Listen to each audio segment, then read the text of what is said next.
Good morning. It's really good to be with you. Over the last few weeks, we've been looking at Psalms, and today we're looking at Psalm 34.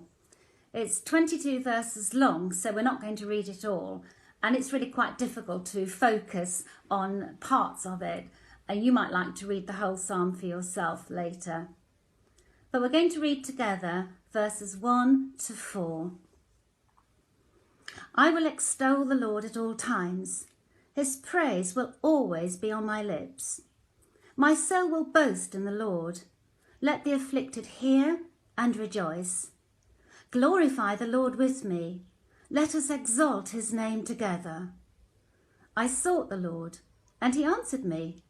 He delivered me from all my fears.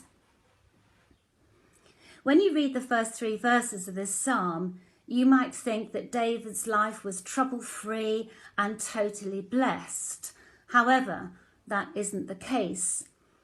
The intro to Psalm 34 in my Bible says that it was written when David had to pretend to be mad in order to escape from a king who was trying to kill him, and his life was saved in this way. And if you're reading through the Bible in 1 year, you'll know that David's life was full of highs, but also full of lows. He's chosen by God to be king of Israel when he was still a young shepherd boy, and the existing King Saul was still alive. He experienced a momentous victory over the giant Goliath. He had a close friend with Jonathan, who was Saul's son. However, Saul eventually became so jealous of David, he tried to kill him on more than one occasion. David had to flee for his life and ended up living an uncertain life in the desert and in caves. And yet his response is seen in verse 4. I sought the Lord, and he answered me.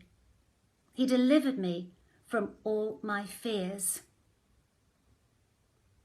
When I looked at this verse, I was struck by something I hadn't noticed at first. David said, God delivered me from all my fears. Not necessarily his situation or his troubles, although as we'll see in verse 17, it does actually say that. And fear is something we can all relate to. There are times in our lives where we look at where we are, our uncertain situations, perhaps our bad health or family problems, the fact that we can't get on with normal life, and our default setting can be fear. And what I've learned for myself is that fear is absolutely and utterly destructive. It paralyzes us. It robs us of our peace of mind. It can even take us away from trusting in God, and we start to catastrophize. Oh, what's going to happen tomorrow? How am I going to get through this? What's going to happen next week? When are we going to be able to do this? And so on. David was a worshipper through and through. He was a skilled musician. And when we read the Psalms, they are full of the most beautiful phrases of mercy and hope and grace and wonder at the majesty of God. But I think he probably didn't always feel like praising God for his goodness. Some of his Psalms express the heart-rending, "Where are you, God?"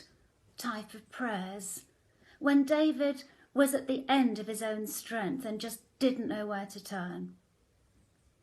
Perhaps even this psalm, there was an element of, I will extol the Lord, even if I don't feel like it. My soul will boast in the Lord, even though I'm not sure where God is. I will glorify the Lord. David chose to praise his God, even when his circumstances were difficult.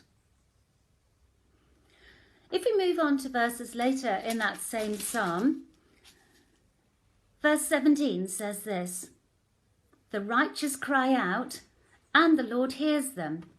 He delivers them from all their troubles. The Lord is close to the brokenhearted and saves those who are crushed in spirit. God does hear us, but there are still times when we are brokenhearted or we feel crushed in spirit.